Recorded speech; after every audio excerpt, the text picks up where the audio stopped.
Hi, welcome to Intuitive Insights. I am your host, Megan McDonough, and I have with me my friend Kelley Kitley. Hi, Kelley. Hi there. Kelley and I know each other from a film that I did. God, how many years ago is that now? It was about 4 years ago. Was it? Oh, yeah, that's right, because it was 2020. 20. And we did it in 2021. It was supposed to be 2020 Yeah. and then we went to 2021. Kelley is a licensed clinical social worker with over 20 years of experience in the field. She's a sought-after national mental health media expert, speaker, and author of an award-winning Amazon bestseller, Myself. Kelley owns Serendipitous Psychotherapy and specializes in treating adults with anxiety, depression, relationships. It sounded like treating them with relationships, trauma, and alcohol abuse. She's a wife and mom of 4 teenagers. Hi, Kelley. Hi. That's crazy. So Kelley and I met doing a short film, which do you still use that short film gray area in your speeches? I know your talks. I do. It ebbs and flows. We made it, 4 years ago? It's on YouTube, and I present a lot to different organizations who treat mental health and alcohol use disorder. So it's good material. It's good material. So, okay, I have lots of questions. Okay, you didn't just work on a film with me. Megan played me in the film. That's true. Yeah. That is, yeah. This so is true. There's that. And I do remember one of the comments, like after the first screening, when they were like, "Did you study her behaviors?" And I was like, "No, I think we just have the same ones. I think we just have the same." For better and for worse. It's like we kind of just love each other. That's all. Okay, let's start. So I'll ask you my first 2 questions, then I have lots of questions for you. Okay. First one being, how would you define intuition? How do you define it for yourself, for others, whatever? Sure. I define intuition as greater knowing that we find within. Oh, okay. That's it. That's it. That was just right to it. I like it. Okay, so then how do you use that in your life? Well, I've had to quiet my internal chatter and anxiety to get space to be able to listen to the intuition. I think oftentimes it was blocked, certainly while I was drinking. And I'd have moments of light and then it would be shut down again when I was drinking. But since I've been sober for 12 years, I use it as my compass, so to speak, in terms of guiding me to decision making or parenting or relationships. And I find when I can get quiet, I can hear it. But it's hard for me to get quiet sometimes. It's hard to take all the jazz hands off and just be like, okay, what do we say? Just be quiet. Yeah. What was I going to ask you? Okay, all right. So you wrote your book, Myself. So I have a question for you on that. Like, what prompted you to write that? And because were you sober when you started writing it or no? No, I probably started writing the book 10 years before it was actually published, and had gone through, I had always been a journal writer and had gone through 50 journals and was looking for themes that was throughout the journals. And some of it was about growing up above my parents' bar in Chicago and just being in the restaurant and bar business. My own mental health struggles with anxiety and depression, as well as sexual assault and sexual abuse as a young girl. And then drinking was certainly a common thread of something I tried to manage and control my whole life. But really healing through some of my past traumas, the writing was so cathartic and therapeutic for me while I was in therapy. And I started writing the book and couldn't finish it because I wasn't sober yet. And I kept saying, why can't I finish this? Yeah. And then I got sober, and that was the last part of the book.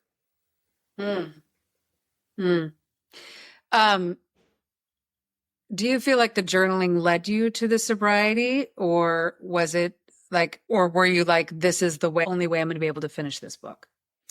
No, it wasn't connected. I think that writing was always something that was a tool for me that I felt, and in some ways, speaking to God. I mean, I would even journal, Dear God, when I was younger, and recognizing the theme of God, please help me stop drinking. God, please remove this obsession throughout. as young as my early 20s, and I got sober at 35. So it was easy to go through and say, oh, you've been trying to quit drinking for a long time. I just didn't know I wanted to give it up completely or how I was going to give it up. But it was something I struggled with most of my life. Yeah. Yeah. So, oh my God, I'm like 3.5 years. I haven't drank.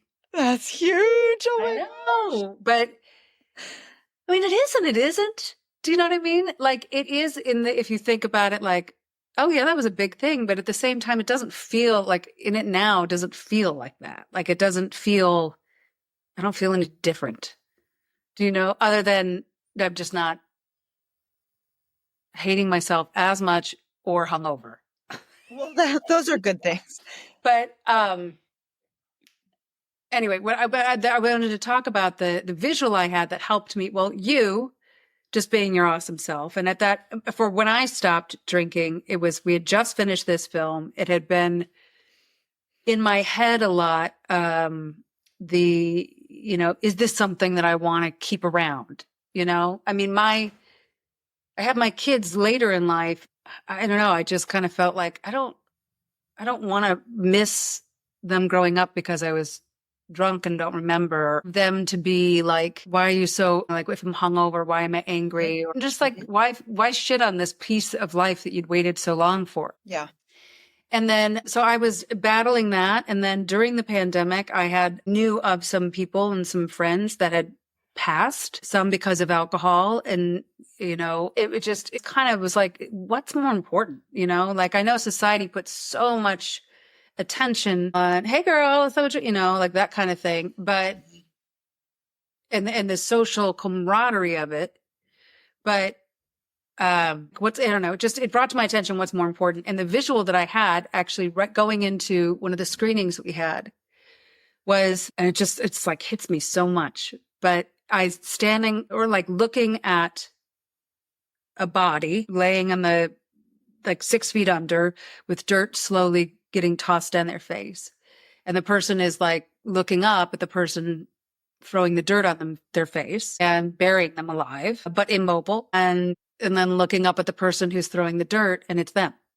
So like me laying at the bottom of the thing and looking up and it's me throwing the dirt on myself. Mm-hmm. And it was like, that was such a powerful image to me. Like for me to go, I don't want to bury myself anymore. I don't want to pretend I'm something I'm not. I don't want to fit in. Mm-hmm. Like I don't want to dull who I am. And you were very helpful in that. And just being your awesome self. And you've done that for a lot of people. Shine the light, just by shining your light, and it helps other people find their way. Thank you. And part of that for me was intuition. Like I didn't want to bury that part of myself anymore. I didn't want to be, hide how weird I was, like, and how woo-woo I was. I was like, so what? Like, you know what I mean? Like, let's just get down and get weird. And so, it's harder. It was harder for me to be clear and hear that voice that you were speaking of earlier. It's harder for me to hear that voice with other distractions like alcohol or anxiety or whatever the hell, So did you have a similar, connection to your intuition prior to, or did it just really start coming up as you got sober, or like how did you discover that relationship of intuition with yourself? I mean, I feel like I was born an old soul and was just born into the world hyper sensitive and aware and was always so curious. I mean, my parents weren't Catholic and I went to a Catholic school just because it was down the street from the bar and we could walk there. And I just remember loving like rituals and spirituality and going to church and praying, and so much so that I would like ask my parents if they would take me to church on Sunday. And so there was always something bigger. And what I was always craving throughout my life was that connection. But with a lot of things in my life, it was like good Kelley, bad Kelley. And when I was on track, I was connected and had rituals and felt spiritually empowered and connected. And then when I was drinking or working too much or just totally disengaged, I had to do these like really big things to feel connected, like go climb Machu Picchu and see God at the top of the mountain, or run a marathon, because that's when I felt really spiritually connected. So it wasn't until I got sober that I was like, I can feel spiritually connected sitting on the porch with my kids, drinking a cup of coffee. Yeah. I didn't have to do these grandiose things to feel like that is really spiritual. So that clarity came for me in a lot of the simple interactions in my life once I stopped drinking. So it's like it became like you were able to, like the noise, the static kind of got turned down. Machu Picchu. Now it's like, now it doesn't, it's not once a quarter that I am feeling aligned. It's kind of like brushing my teeth, it's part of a daily practice of getting quiet and listening and being and touching base with what's going on inside rather than looking outward for the validation or affirmation. Yes. You said, it was funny, you said Machu Picchu, and I, in my head, I was just picturing that there's a part in your book where you talk about that, about Machu Picchu. And by the way, that's like definitely on my bucket list, like Machu Picchu. Like, pretty awesome. Yeah. But there was something about, and I'm getting like shown like the stars. Like there was something about you looking at the star. Do you remember what that section was in the book?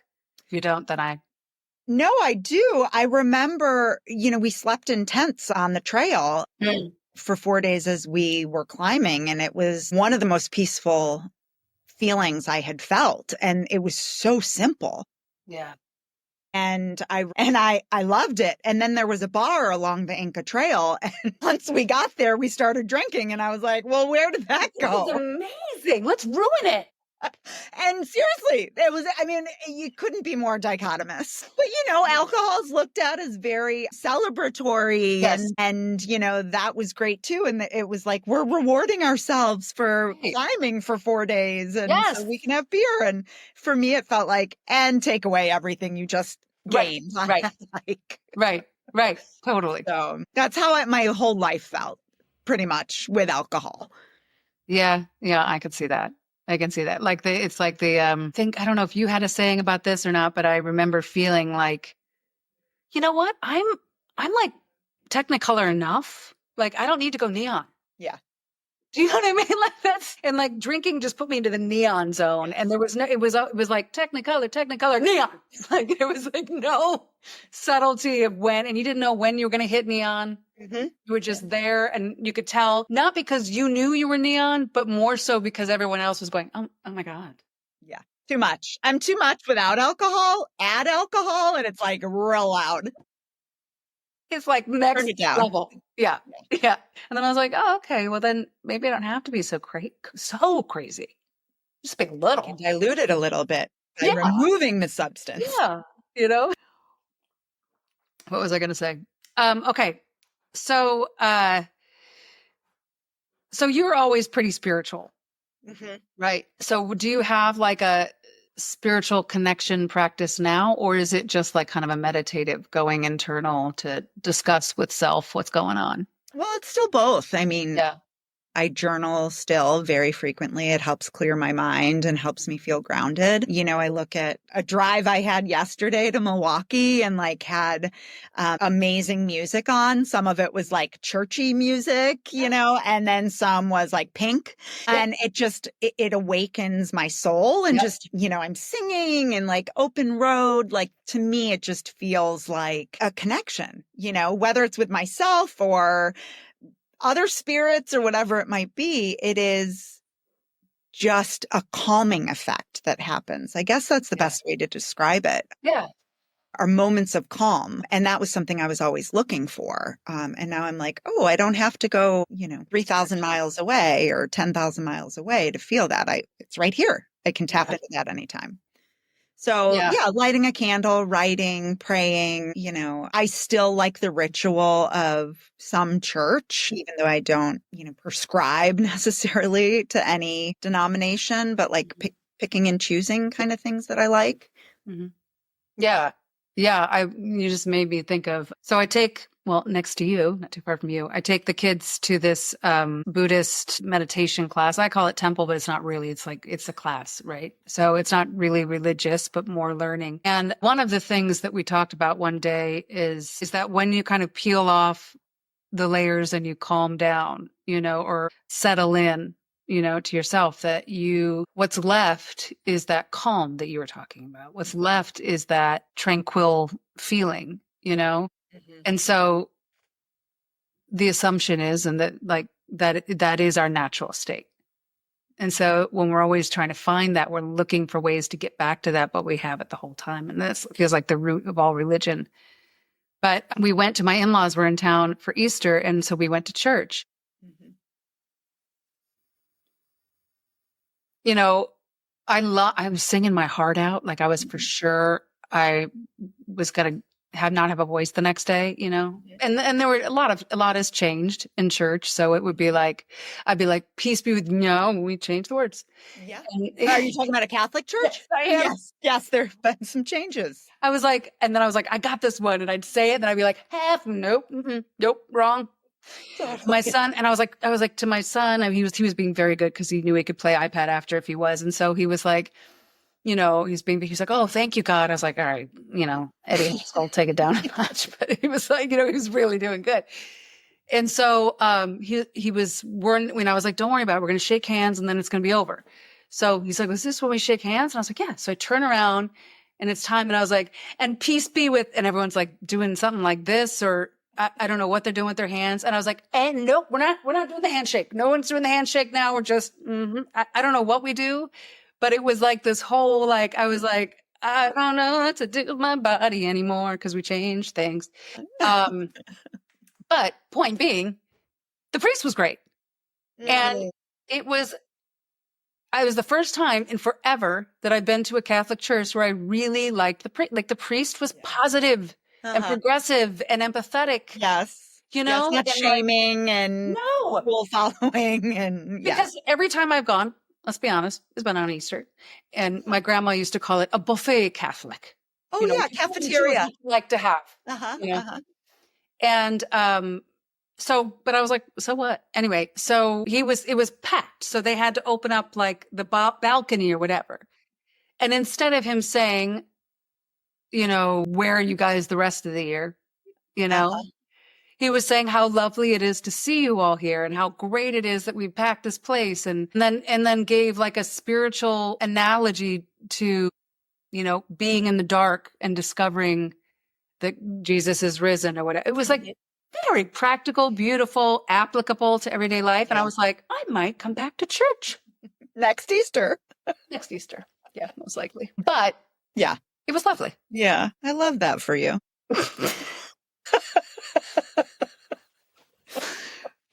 I think, religion and spirituality are so different. Yes. And oftentimes when I'm doing an assessment with my clients and I'll ask if they have any spiritual connection or any rituals, they're like, I grew up Catholic, but I don't practice anymore.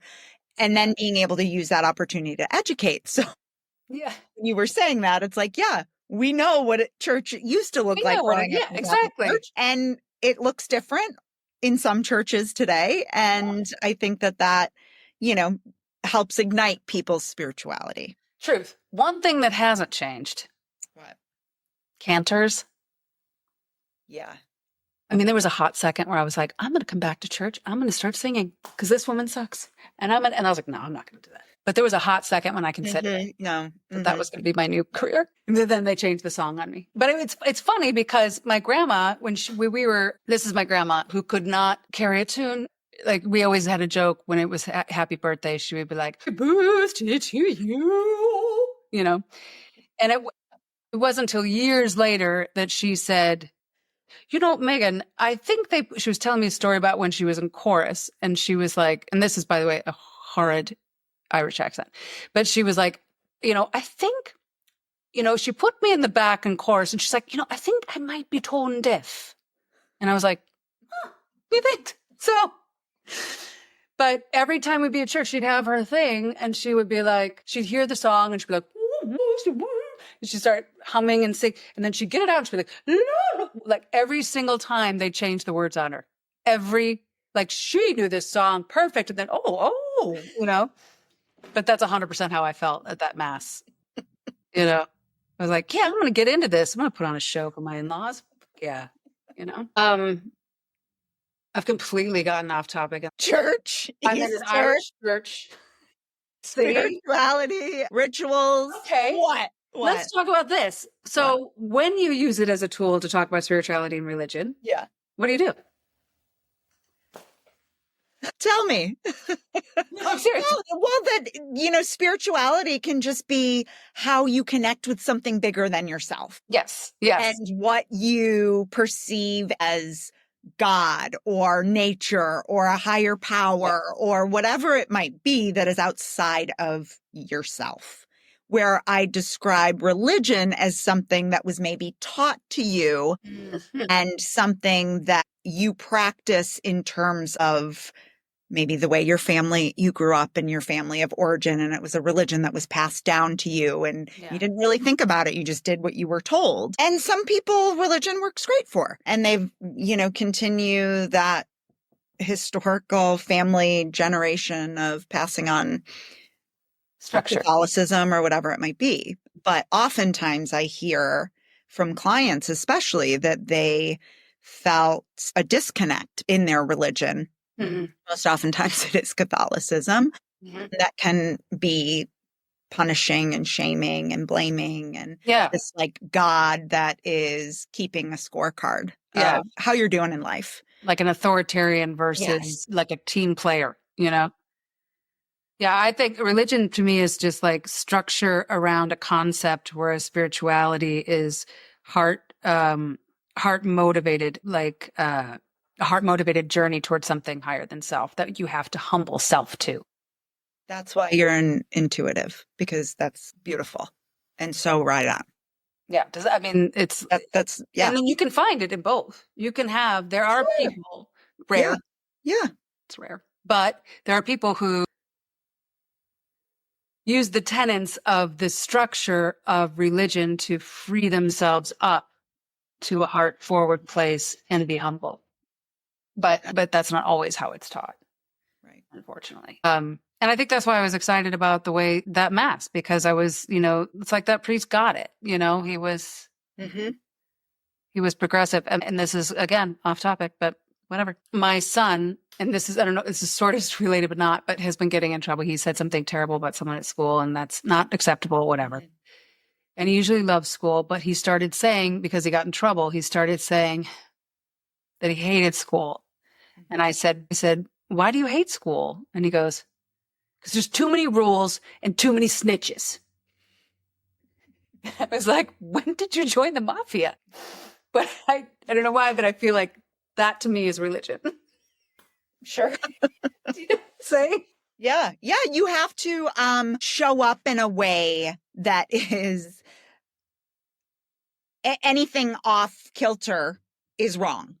Obviously every institution needs some kind of rules, but I'm like, is the priest keeping track or like what? Yeah. Just, it didn't feel to me very fluid, where spirituality feels very fluid to me. Yes, agreed. These are hard-hitting questions I'm giving you. We're just going with the flow. Yeah, I do believe that intuition or spirit or spirituality, somehow I feel weird about the word spirit. I don't know why. I don't know why it hits me weird, but it does. Maybe because it reminds me of like, I hear it used a lot by what I coin is not a technical term, but like passive aggressive yogis. Uh-huh. You know what I'm saying? Like I hear the word spirit used a lot in that vein. Uh-huh. And that, and so it's like using spirituality like another, because as a kid, this was a bragging point I had as a kid. I was kicked out of every religion class except for one in high school, because I was like, well, if you don't know the answer, why are you testing me? Mm-hmm. So I wonder why my kid has ADHD. Anyway, so oh God. I mean, I'm telling you, perimenopause and ADHD do not go well with me. What was I saying? I don't know. No one knows. No one What is this the problem? Kicked out of every religion class. Your son getting in trouble at school. Yeah. Yeah. Yeah. Yep. Oh my God. That's okay. What's Gone. Nope. It almost came back. Something about supportive energy and wanting to like not feel the shame. And it is circling back to ADHD. And it is circling back to sobriety. There we go. I found it. Done. So it's like with the external from religion and for someone who has ADHD, who's already naturally and a Capricorn, very gifted at self-flagellation. Religion never spoke to me in that way because I was like, you're using a shield to protect your shitty behavior, the shield of religion to say, I'm a Christian, I'm a Catholic, or I'm a whatever, but you have this shitty behavior behind it, and that's how you're protecting your crappy deeds. Yeah. And so I saw through that as a kid. That's where I was going with this. And it never felt supportive to me. And so with, or I believe the energy of quote unquote spirit is and lives. And I do believe that it's playful and fun and joyous and fluid. And forgiving. And forgiving. Also, like I have the saying, remember to laugh, you're always on your path. Because even a bruised knee is part of the bigger, trajectory of learning and growing. And it's all perfect in its imperfection, Yeah. And if we're going to root of religion, I mean, we're all imperfect. We all make mistakes. We're all sinners, so it was like mixed messaging. Yes. If that's true, then why is my behavior so shamed? I thought I'm allowed to or supposed to make mistakes. I guess it depends on who's teaching it too, because I can't that is true. Categorize as all bad or all good, right? Like there were some good teachers I had along the way that took a different approach. I mean, I taught religion at a Catholic school. I'd like to think that, when we lived in Santa Monica. Stop it. Yeah, but I took a very spiritual approach that was also teaching them about meditation and creative writing, but then also prayer and some of the doctrine and things like that, leaving it up to interpretation rather than you have to follow this and memorize this. Yes. Do this. Yeah, because it's not math. Right. Or language. It's a language in a sense, but it's not. It's more divinatory. It's more, connecting to your spirit, which is not your brain center. It's your heart center. And taking that out of the mix clears you up, back for circling back to the, the sobriety is that clearing the people, places, things out of the way so that you can hear better, to that intuition, is like to me is a choice, that I make. And I feel like now now there's more opportunities for you to enjoy the social atmosphere and camaraderie with a fake drink, that tastes okay. And you can still perform in the ritual of, socializing, how people socialize now, without having to feel shitty about yourself. Right. And as you mentioned, I mean, so much of it was the aftermath. Like, it wasn't that I was drinking every day and I was drunk and blacked out that I don't remember anything. It was, I mean, that happened too, but it was more of for me with young kids, like you were talking about, not wanting to get up, not wanting to do things with them because I was so hungover and my anxiety would be through the roof. And it was days of that until I started to feel better. And then I'd start to feel better and then I'd start to drink again.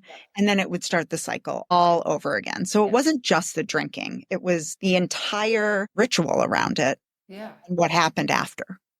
Yeah, absolutely.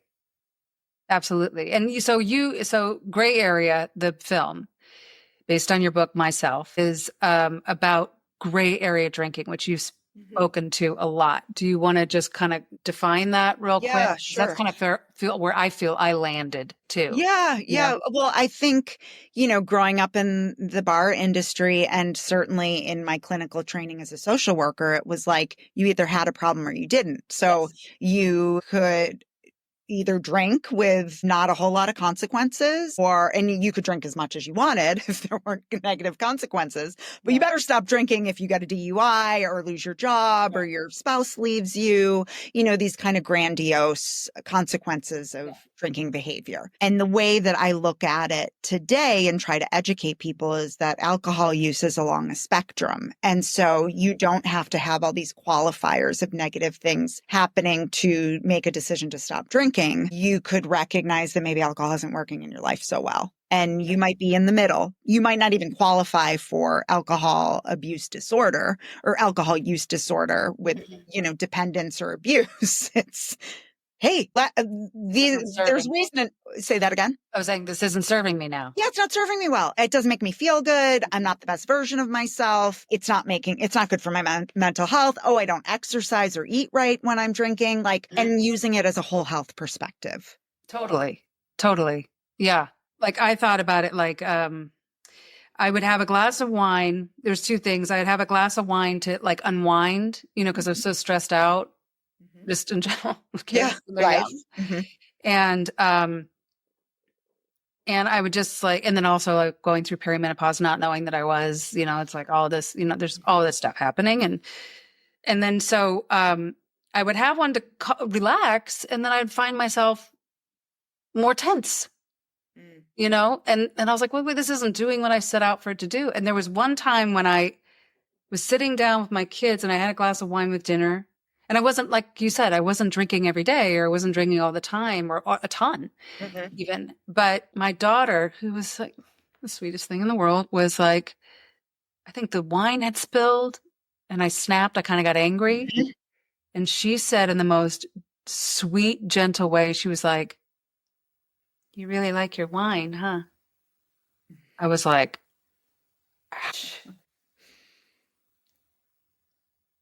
And that was also part of, so when like anyone asks me why I quit, it's always like, there's no one reason, and it doesn't have to be like you're saying. Right. I mean, there's a million reasons, And I hope the why is becoming less of a curiosity for people. Yeah. Then I just choose not to.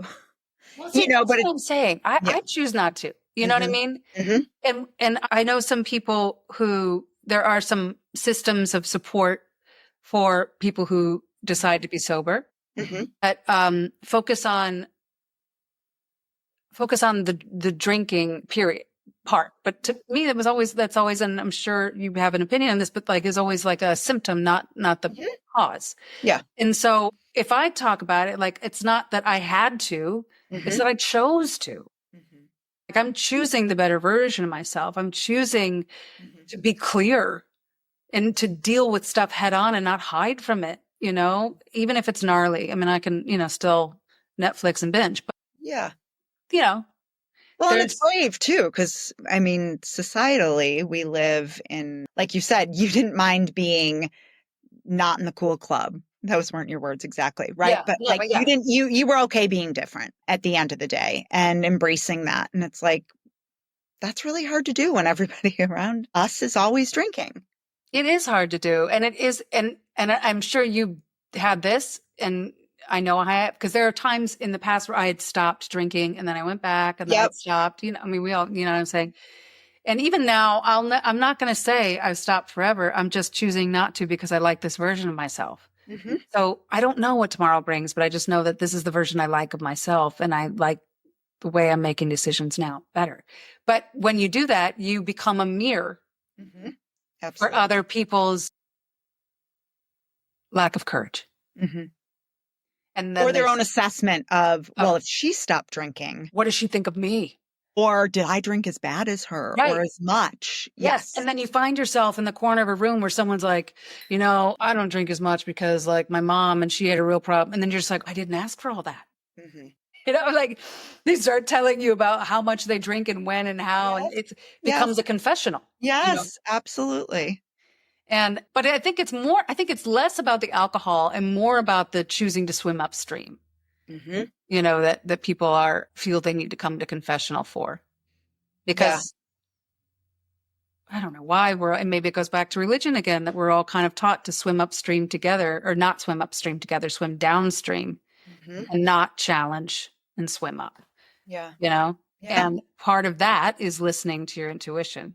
Right. Right. Because if I didn't, everybody around me was telling me, you don't have a problem. Same. Like, you don't have to stop drinking. You're too hard on yourself. Yep. You're so extreme. Yep. You're so dramatic. Yep. But like something was telling me, we're done. Yeah. I don't want this anymore. Yeah. Yeah. And so for that first year, I got caught up in like am I not? Right. Was it bad?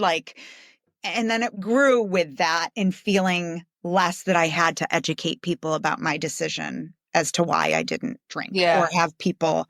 I was looking for people to say, oh, it's okay. Yeah, you should have stopped drinking. Yeah. That would have made it a little easier. That would have made it easier, right? You were a hot fucking mess. Yeah, right. Well, thank goodness you don't drink anymore. Right. I know, but they don't. And then you're like, wait, who's crazy? Me or? Right. Mm-hmm. But it's like we're not trained to make those decisions for ourselves. We're not trained to listen to our intuitive, navigational source.